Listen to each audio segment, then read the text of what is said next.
অবস্থান করেছিলেন।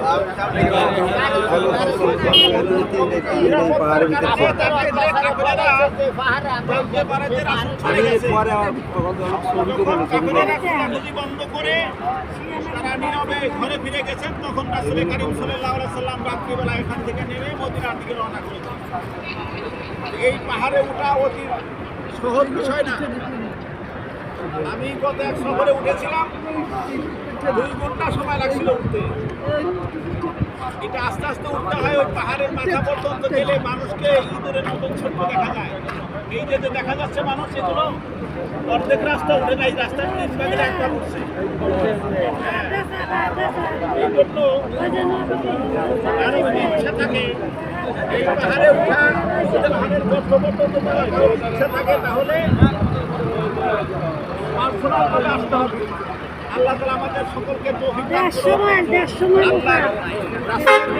এই রাস্তায় প্রবেশ করেছে, যেখানে রাসূলের কদম করেছে, সেখানে আল্লাহ তাআলা আমাদেরকে এনে হাজির করেছেন। এই জন্য আমরা সকলে শুকরিয়া আদায় করি। সকলে মিলে আলহামদুলিল্লাহ, আলহামদুলিল্লাহি রাব্বিল আলামিন, والصلاة والسلام على سيد المرسلين وعلى آله وصحبه أجمعين.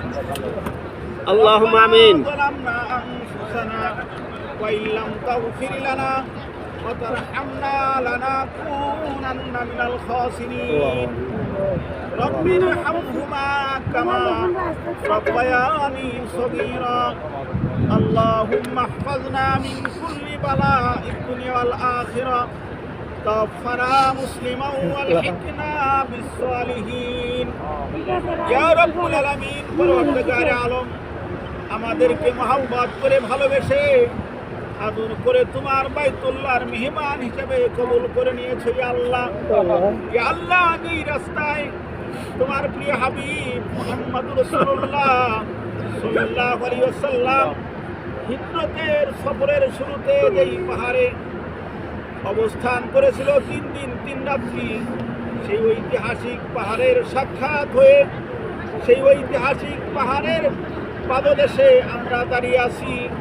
আল্লাহ দয়া করে মেহেরবানি করে মাবুদ আমাদের এই সফরকে কবুল ও মঞ্জুর করে নাও। ইয়া আল্লাহ, ইয়া আল্লাহ, বাংলাদেশের বিভিন্ন মানুষ আসার সময় আমাদের কাছে দোয়া চেয়েছে। আল্লাহ, জানি না কে কোন উদ্দেশ্যে দোয়া চেয়েছে। মাওলা, সকলের মনের নেক দোয়াগুলো কবুল ও মঞ্জুর করে নাও। আল্লাহুম্মা আমিন। সফরকে সফলতার সফর হিসেবে কবুল করে নাও। ইয়া আল্লাহ, এই সফরকে আমাদের জিন্দেগির নাজাতের ওসিলা হিসেবে কবুল করে নাও। ইয়া আল্লাহ, আমাদের সফরের শেষ পর্যন্ত আমাদের গ্রুপের যত হাজি আছে সকলকে মাওলা তুমি সহি সালামতে ইয়া আল্লাহ সুস্থতার সাথে সফর কমপ্লিট করার তৌফিক দান করো। ইয়া আল্লাহ, মেহেরবানি করে আমাদের সকলের মা বাবাদের সমস্ত গুনাহ মাফ করে দাও। ইয়া আল্লাহ, বাংলাদেশের প্রত্যেকটি মুসলমানকে জিন্দেগিতে একবার হলেও এই সফরের সাক্ষী হওয়ার তৌফিক দান করো। সাল্লাল্লাহু তাআলা আলা খায়রি খালকিহি মুহাম্মাদিন ওয়া আলা আলিহি ওয়া আসহাবিহি আজমাইন। ওয়ারহামনা মাহুম বিরহমাতিকা ইয়া আরহামার রাহিমিন।